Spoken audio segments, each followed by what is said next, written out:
Estamos de volta entrevistando Hermano Figueiredo, cineasta, fazendo essa conversa, esse bate-papo com o Hermano Figueiredo.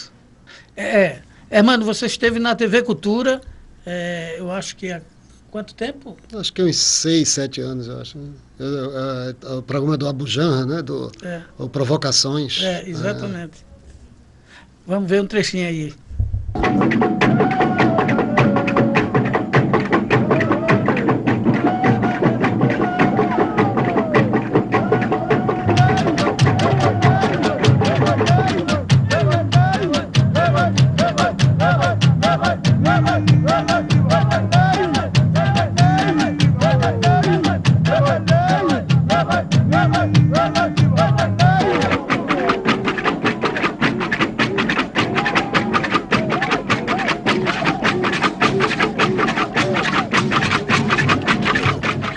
Qual foi o grande filme nordestino a que você assistiu?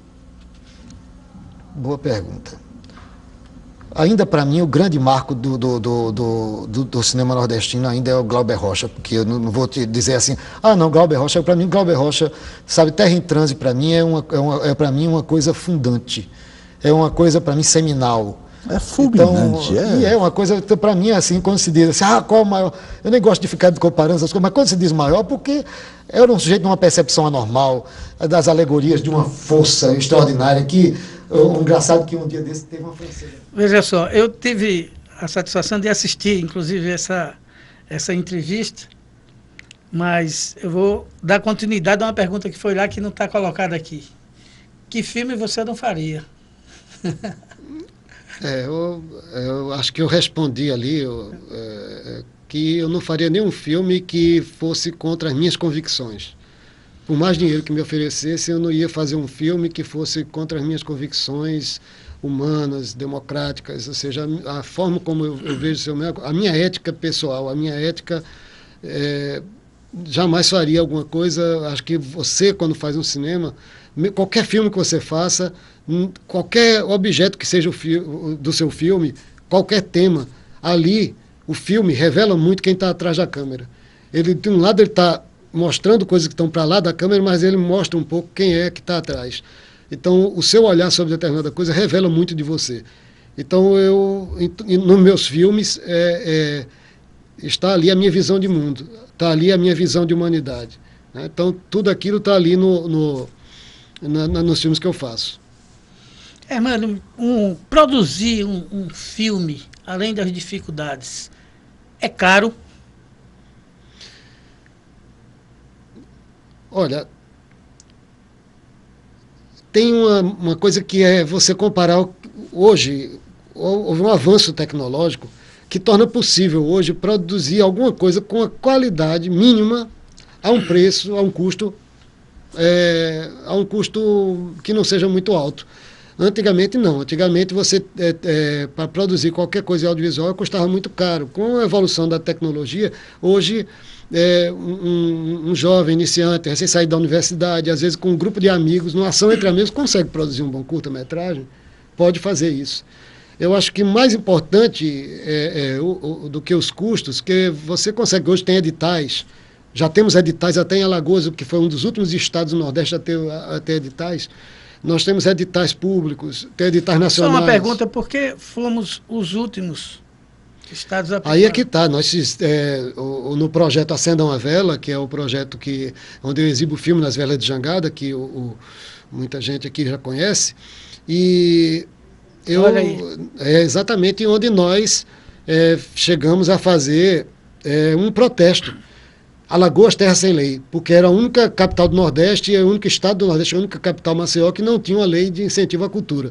Então, em 2010, nós fizemos um manifesto lá, Alagoas, terra sem lei, que era sobre a falta, aí estamos vendo as imagens do Acenda uma Vela, que é a exibição de filme nas Velas de Jangada, que é uma forma de dizer que o cinema pode chegar em qualquer lugar. Inclusive aqui, né, em Maceió, chegou a quase 2.000 pessoas, né? Foi mais de 1.000 pessoas, pelo menos, estiveram na Ponta Verde no encerramento do ano passado. Isso, você estava ali lá na Lagoinha, né?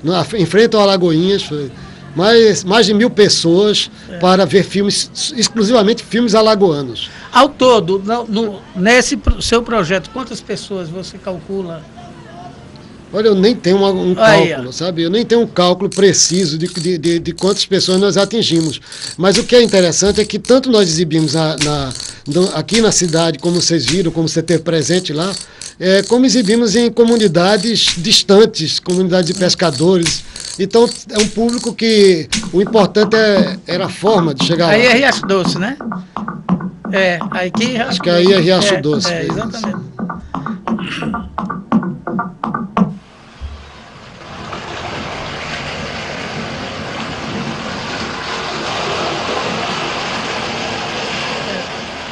Um projeto desse de uma criatividade fantástica, a população indo, né, ao assistir cultura, né?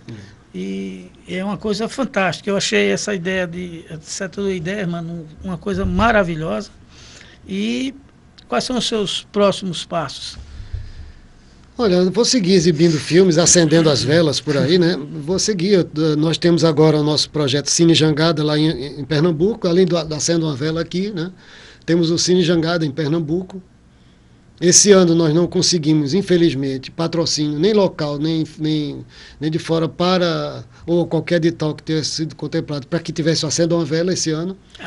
Veja que coisa... Então não conseguimos. Mas repare, veja só, o que significa isso? Você tem um projeto dessa envergadura e a um custo muito pequeno, enquanto isso algumas prefeituras, né, é verdade, algumas empresas financiam... olha aí, ó, em Pernambuco, a quantidade de pessoas assistindo... Em Pernambuco nós somos contemplados pela lei, pelo Funcultura, que é o Fundo de Cultura de Pernambuco, e nós realizamos o Cine Jangada lá. Inclusive, em cada lugar que nós chegávamos, também fazíamos um filme para que as pessoas se vissem na tela. Isso. E um desses filmes é um dos 6 filmes pernambucanos que vão estar na mostra do Festival de Cinema de Pernambuco, CinePE. Então, que agora começa no dia 26 de abril, e o nosso filme é um dos 6 filmes locais que estão nessa mostra. Veja, e no entanto, né, é impressionante como o poder público muitas vezes prefere financiar, né, bandas com valores, né, extravagantes, 200 mil, 300 mil reais, né, em bandas que passam, né, 2 horas num show, muitas delas como diz Ariano Suassuna, né, intragáveis, né? E, no entanto, um apoio, incentivo, né, ao cinema é uma dificuldade para se conseguir, enfim, é uma coisa lamentável isso.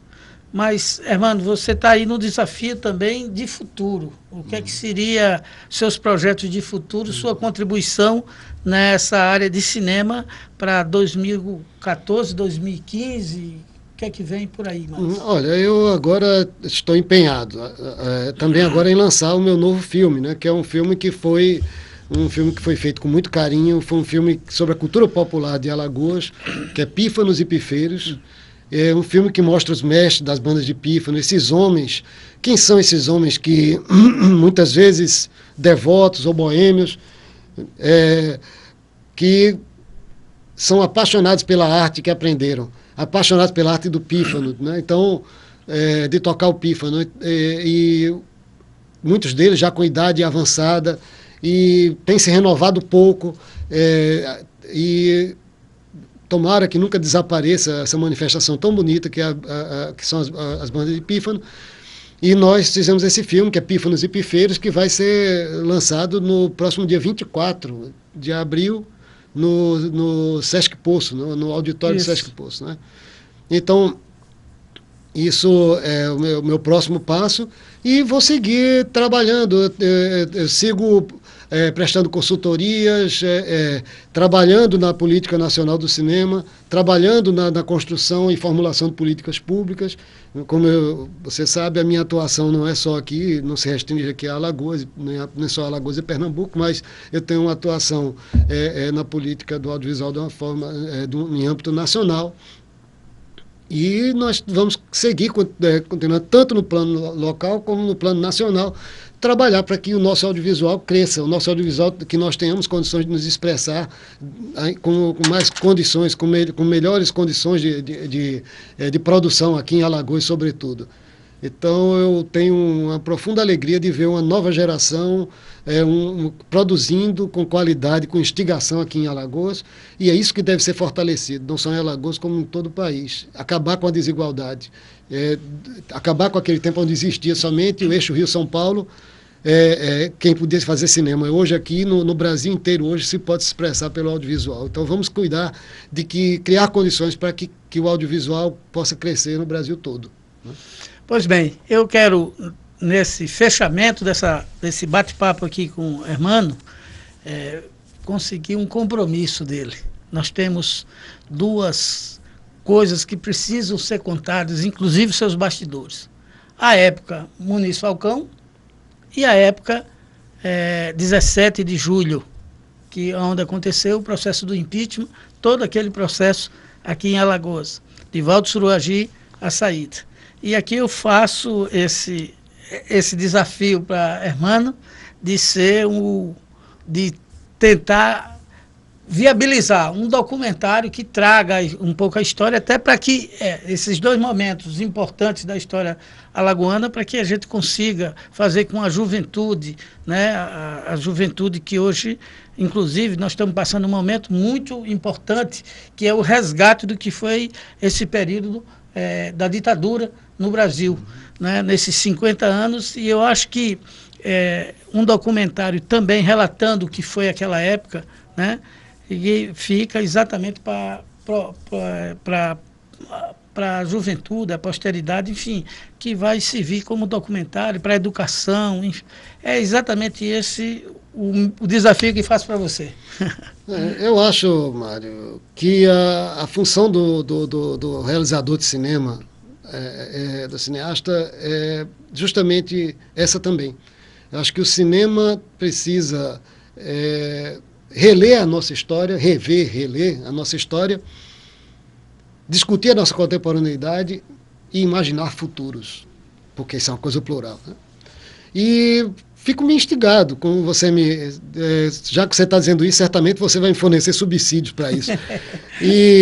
Eu fazia parte da comissão de negociação. Bom, então, aí eu já tenho uma pesquisa quase pronta. Agora, eu também li um dia numa reportagem no jornal sobre esse episódio da época do Muniz Falcão, que eu achei muito interessante, e também fui provocado por outro amigo comum, que foi o Geraldo Magela, que me disse o seguinte: vamos fazer, Hermano, um filme na época que ele queria que eu colocasse no Doc TV, que parou naquela época e não teve mais.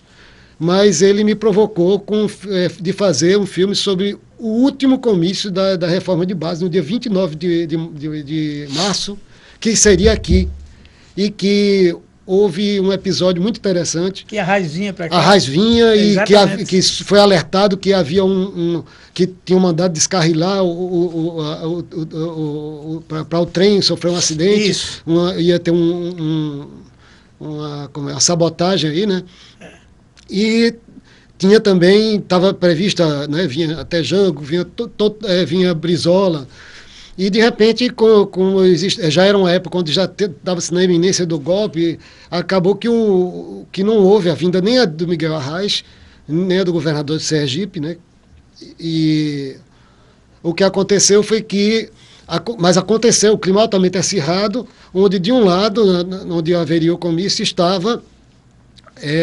os resistentes, né, estava, aliás, os pró-legalidade do governo democrático, do governo eleito democraticamente de Jango, pela reforma de base, e do outro lado a reação que estava na Praça Sinibu, que estavam as forças reacionárias e atrasadas, onde estavam lá várias pessoas, alguns vultos eminentes, ainda daquela época, o Teotônio Vilela, que depois passou a ser, terminou a sua biografia de uma maneira bonita, sendo um crítico do golpe e um menestrel das Alagoas, lutando pela restauração do Estado de Direito, mas naquela época apoiou o golpe, e estava lá o Divaldo Suruagi, ainda jovem, e estava também o ex-governador Mano, o filho, que ele era o Mano, porque era o pai dele, que estava lá acompanhando o pai dele, né?